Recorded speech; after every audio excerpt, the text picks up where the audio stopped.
Every generation has different questions that they should be asking or thinking about asking when it comes to retirement. And this week on the podcast, actually for the next couple of episodes, we're going to talk about questions every generation should be asking right here on Tag Talks with June Horn.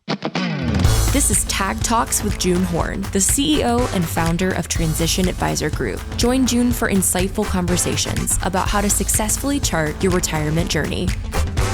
Hey, everybody, welcome into the podcast. June and I here to talking about all of the kind of things that go into retirement and strategizing for retirement. And we thought it'd be kind of fun to break up a conversation about some generational questions that she kind of sees in her business, her practice, as well as others all around the country, questions that kind of have. And we're going to really focus primarily, I think, on baby boomers on this first episode. And then we'll look at Gen X, my generation, on the next episode. So we'll have a conversation about that because I think once you get to 50, you start really kind of thinking a lot more about the whole retirement journey. And so that's certainly going to fall in line with some Gen Xers as well. But it should be a fun conversation with June. So welcome in, June. How are you? Hi, I'm doing great, Mark. How are you today? Doing pretty good, hanging in there. And obviously, you know, your demographic is going to be made up of primarily these two demographics, That's right? correct. Gen Xers and boomers. Sure. Although I think it's funny. They changed you ever notice this? They changed the age range on these, I think, to suit whatever article they've written. You could be right about that. Yeah. It's because I'm looking at this one for Gen X and it's talking about 1965 to 1976. And I'm like, well, that's not even 20 years. Yeah. So, you know, and I think it used to be like 82 or 83, but for whatever reason, we're still going to have a conversation about it. We'll have a good time chatting on They it. added the millennials now in there. So that's what took away from the Gen X. Yeah. Maybe. I don't know. And Gen X is already so small anyway. We're the smallest demographic there is anyway. So stop taking our people is what I'm saying. But anyway, let's have a conversation about this. Let's just jump in through and run through some things. So, according to current numbers, the baby boomer generation, June, is 1946 to 1964. Okay. Yeah. And clearly they're nearing retirement age. Golden years you're either in them or they're right around the corner. My mom's obviously in this range. She's 80. So, there's things that they have clearly that questions they have that are going to be different from different people, different age groups. So let's start with the best approach. Since the name of your company is Transition Advisor Group, let's just start with the best approach for transitioning from that job, that steady income to retirement. And that's always a tough one too. That's probably the biggest concern, biggest fear of what do I do when I don't have that income coming in anymore? And how can I help myself do that? I remember back, this is a couple years back, I had a gentleman come in and he and his wife, and we were going over everything, and I did a plan, and he said to me, June, I don't know that I can go without my paycheck every 2 weeks. And I said, if you could get that same paycheck, but get it once a month, would that be okay with you? You got to show me how I can do that. So I said, okay, let me show you. And he just sat back and go, aha, I can really turn some of my assets that I have into income that will last the rest of my life. So that's really where you want to look for that steady income. Of course, we all know Social Security. And we'll talk about Social Security on another podcast someday because that's a whole nother topic. Oh, yeah. I mean, we'll probably touch on it today, too. But yeah. But, I mean, you could take your Social Security anywhere from 62, never take it less or later than 70 because you never get any kind of income or increase after that. But so we showed him his Social Security. But in addition, we showed him he could replace his income by using some of his assets, and not all of them, but some of his assets, and create a steady, lifelong income. And he was so happy when he left here. He went back and turned in his retirement request and moved forward. So it was really an aha moment for him. Yeah, I was going to say, you said he kind of had that, this, so which is always good to do. And it is a giant gear shift, right? I mean, obviously going from, if you've been working your whole life, whether you worked at one job or not, odds are, if you're, let's just say 65, because that's the traditional number. If you've been working at this point from 18 to 65, you've been working a long time, 40 plus years. It's weird to kind of shift into, well, now what do I do? And that's a big hurdle. So yes. Yeah. That transition, quote unquote, is concerning, and it's big. Yeah. Yeah, and not just the money, to your point. It's the money for sure, and that's a stressor. But also we start to kind of get now what am I going to do with all this time? That's and, right. all that kind of stuff. How am I going to handle some of that? So we'll talk about that too. But on the money side, let's talk a little bit about, how do I address healthcare? Because obviously we've aged. We're thinking more about having to go and handle whatever might come our way from a health standpoint. And clearly the costs just continue to get, spiral out of control. So it becomes a huge concern. That is correct. Some folks have a big portfolio. They don't need to worry about that so much. But if you have an average size, I call it an average size portfolio, we take a look at what long-term care costs today. And then we look into your portfolio and we say, what if one of you, which is really the statistics today, is going to end up needing some kind of health care. It could be assisted living. It could be extended long care, skilled care. In-home. But it could be in-home. More and more people are trying to use in-home. So, Mark, and I think I might have mentioned this one other time on one of our podcasts, but it's real important that you really do take a look at that. But there's a product out there called Life Long-Term Care Combo. So it's, if you don't use it for long-term care, then it's life insurance, which is not like throwing your money away. Like the old traditional long-term care, it was sort of like your fire insurance, your car insurance. You pay that premium. You hope you never have to use it, but you need that coverage. This is unlike that. So it's an underwritten product, of course, but so is long-term care, traditional. And if you can get underwritten for that, that is a great option for helping out with long-term care cost, because we want to make sure you do that, because sometimes they say, well, I have this money or I have that money, but are you thinking about the spouse that may be left behind after you leave? Because an event will destroy possibly their retirement. That's correct. And you're not thinking about it, especially if you've gone, or you become incapacitated. That's right. And it winds up wrecking, your loved one's possible retirement. Right. So huge thing you got to plan around. That's absolutely right. It's there's options out there for it to protect you, and that's the good thing. Yeah. And if you don't address it, and again, a point of our conversation on this episode is, questions that the two different generations should be asking. So clearly these are, two of the top ones. Let's talk a little bit about the great wealth transfer, June, which is the passing of all of this wealth that baby boomers have accumulated. I just saw something, and I wish I could remember exactly where I saw it. I think it might have been on Reuters.com, or it could have been over on the Wall Street Journal. Either way, it was talking about potentially $50 billion with a B, $50 billion to $100 billion worth of wealth being transferred from boomers to their heirs over the next, I think like 25 years or something like that. So that's a lot of money, right? That's a ton of money. And so, a lot of times boomers will come in, if you're of that age, again, my mom being in her 80s, it's like, how do I pass on my assets to my loved ones in an efficient manner, and get the things done that I want to get done? Right. Well, you can set it up, and this is my opinion probably, but it really falls into what you were just talking about. How can you set it up efficiently? Because if you're coming from a good big portfolio, do you want to just put it in there plain and simple that the kids get all of this at one time when I pass? I don't think so. Right. But I would set it up and you can do this with different tools. It could be through an attorney. It could be through some some available assets that we can change things into. Right. Some of the annuities have this feature on it, but that they get it over a 5-year period. So I think that's always really beneficial as well.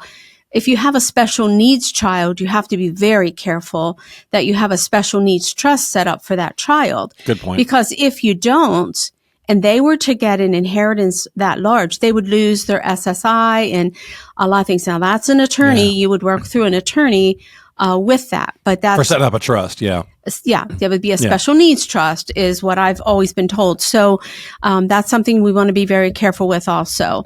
So, well, if you're thinking about tax efficiency, just from that standpoint alone, let's just go with that for a second.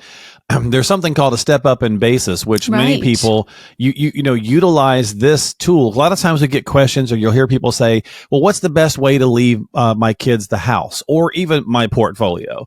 And it's like, I'll just give it to some of them while I'm still here. And it's like, well, it may actually make more sense to do that from this step up in basis standpoint Right. after you've passed. That's correct. And we can give that simple example, June, for folks. So like, let's just say you bought your house for $100,000 and now it's worth $500,000. Well, if you give that to them before you die and then they sell it, they're going to have to pay the capital gains on that growth. That's correct. But if you wait until you've passed away and they get it through, your will or your trust or whatever, inheritance, right? Right. And they sell it for $500,001, they only have to pay capital gains on the $1. Yeah. So whatever it's worth the day that parent passes is what you pay. Yeah. That's what the cost super basis. efficient. That's a great way to help pay. And that happens for multiple kinds of assets, correct? Correct. That is correct. Yes, it absolutely does. Yeah. So those are things that we need to be aware of. That's a very good point. Yes. Yeah. Tax efficiency. I mean, the old saying is it's not what you make, it's what you keep. That's right? exactly right. Yeah. Same thing with passing it on. Let's try to keep as much as we can and pass it efficiently. That's right. Another thing you might want to think for tax efficiency is, and we talk about this often, is the Roth conversion. So if you have a large investment, 401k, IRA, that type of thing, and you are concerned about the children having to pay high taxes because they may have an income, they may be making $200,000 a year, and you would pay taxes if you pay it now on your income, which might be lower in your retirement. True. Plus, right now, taxes are lower than they've been for many, many years. I mean, for all intents and purposes, they're on sale, June, because it's the cheapest it's been in, I think, historically, just about ever. That's right. Yes. Yeah. And that's good till the end of 2025. So the beginning of 2026. So you have 2 years here to work on that too. So that's another area that a lot of my clients are looking into because they do not want to leave their children a large tax liability as well. Yeah, I mean, they eliminated the stretch IRA a number of years ago where you could, if I got my mom's 401, let's just say at the age of 50, I'm in my prime earning years, blah, blah, blah. And I could take that, I could stretch that out over the rest of my life and pull that. Well, they eliminated that. Many people have heard that about that. And now it's a 10-year window. So, there could be ways where you could look at talking with your, professional about, Roth conversions, or just what am I looking at from that tax time bomb sitting there on these accounts, and I want to be efficient when it comes to transferring that to my heirs when I pass. So another big questions boomers should be asking. Let's talk about our buddy, everybody's buddy, I mean, not really, Social Security. Yeah. What are the best ways to kind of go about maximizing that? Because this could be a big chunk of money for people. So depending on how well you do this or not do this. Right. And I know there's all the stuff, June, about it's going broke. And we know the data that in 2033, 24, we're going to have some, 34, going to have some issues potentially. But I think most people, especially if you're in this boomer demographic, you're probably going to be okay. I don't think that's going to really affect you too much, but it's still a concern. It is, but I'm with you. I think the boomers will be okay. I think it's our next generation that may get a cut in their Social Security, but we don't even know that for sure. But what we do know for sure is that you need to take a look at your financial plan and then look at what are your expenses and what do you really need right now to live on. Yeah. And if you don't have to take your Social Security right away, let it grow, because from 62 until your full retirement age, whatever that may be, and if you don't know that, let me know and I can help you with that. It'll grow 6.25%. Plus any, which isn't bad. No, it's not. Plus COLAs would be added on there too. So, and if it's from full retirement age till age 70, it grows at 8% per year. Which really isn't bad. That's right. So the longer you can wait, most times it's the best because, you get more money. So, but that's something we can take a look at. Where does it fit into the plan? And that's always the question. When is it best for you? Because what's best for you may not be best for me or for Mark or somebody else. It's what's best for you. And that's the purpose of us meeting with you and helping you through that. Yeah. And I think if you're thinking about Social Security, sometimes people tend to think of it as this thing over here. I've got my 401, or I've got my Roth, or I've got my various different assets. Oh yeah. And then Social Security. And it's like, well, no, it really should be part of that cohesive overall strategy on how you want to take things. Which horse do you want to ride, so to speak, when you get into retirement? Are you pulling from your own funds first or pulling from the government, Social Security? Right. I know it's our funds that they, we're getting back, but still, you know what I'm saying, right? I know, like which one are you pulling from and at what time? And so again, those are really important questions, I think, to ask. We'll finish it off with one more quick one. And that's the downsizing question that a lot of boomers will find themselves asking. Often it's because maybe they've stayed in the house they raised the kids in, June, and it's just not elderly efficient at some point, right? Right. My mom now is in a single apartment, a single level apartment, because she couldn't be in the house anymore and go up and down the stairs. Right. So the downsizing question pops into play a lot. Sure. And again, it's sit down, do the plan around it. First of all, I'm in full agreement with downsizing into a one level if that's what's good Sure. for you. And really, a lot of the clients do have those 2-story Right. huge houses that they raise their children in. So let's sit down. Okay. I say, go find what you think you'd be comfortable in. What's the price range we're looking at? And I find a lot of times, even when they downsize, it's almost equal right now because the price of prices are out of control. properties. Yeah. That's right. Yeah. So it's just, again, it's a matter of planning, Mark. And that's really the bottom line to everything we've just talked about, right? It really is. And if you think about that, some people say, well, look at the interest rate right now. Look at the prices of housing. I wanted to downsize. I need to downsize, but I can't. They maybe immediately rule it out. Well, don't rule anything out until you've gotten a strategy looked at, because you might find that it is doable. It may not be ideal, but again, keep the options open, ask the questions, and there's a great way to do that. So actually, we'll throw this up here on the screen for folks. If you've got some questions or concerns, reach out to June, and here's a way to do that. Thinking about your retirement future, but not sure where to begin? Transition Advisor Group is here to guide you with a complimentary retirement income review. Our approach, a personalized step-by-step journey tailored to your unique needs. It all starts with our Discover phase. Have a one-on-one meeting with our team, led by June, where we listen to your story, understand your situation, and align strategies with your financial and retirement goals. Then we strategize. Together, we'll explore ways to help enhance your retirement income strategy, crafting an approach that works specifically for you. Finally, we implement, putting your strategy into action. If you're looking for a place to begin your retirement income journey, call us at 717-718-5790 or request a visit online at tag-pa.com. At Transition Advisor Group, charting your retirement journey is our priority. Let's take the first step together. So again, folks, every generation is going to have a different set of questions to ask. These are some that we thought baby boomers might want to have on their radar and talk with their financial professional about. So June will wrap it up this week. Anything else before we go? No, I think we covered pretty much everything there in that segment, Mark. Thank you. Yeah, absolutely. Well, tune back in. So make sure you subscribe to the podcast, because then the next session, we'll talk about what Gen X should be thinking about. Yes. Folks in my generation window. So again, if you got those questions, you got those concerns, reach out to June, get yourself onto the calendar, have that chat for yourself. You can find her at tag-pa.com. That's tag-pa.com. And we'll have this pop up on the screen for folks as well.